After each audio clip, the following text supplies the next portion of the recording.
welcome back to another video. We're here loading sand with the masonry guys again. We're taking 10 yards of white sand out there to I-10 West, out there towards Bernie. This week's been the same thing. We've just been hauling sand, masonry sand, white sand, base, everything those guys need, man.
dump that load. It's pretty crazy. We almost got stuck. We almost flipped, dude. Look at that.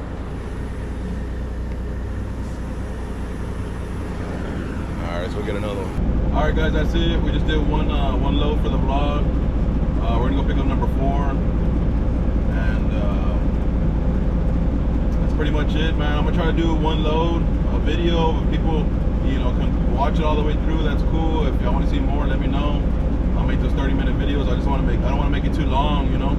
So that's it. We brought 10 yards to Bernie area. It was 10 yards white sand to a house that they were already working on, and they needed to be topped off with 10 yards more because those houses are doing brick or rock all the way around completely. Those are like those over $500,000 homes. So we were able to dump it. I don't know if y'all saw in the video, at the end, the box was kind of tilting over. You know, you just gotta be careful with that because if there's still material in the box, you can flip over. So it's very important, especially when you're dumping right off the curb. You know, we don't have that much room. But I hope you liked the video, man. If you can subscribe, like the video, and comment down below.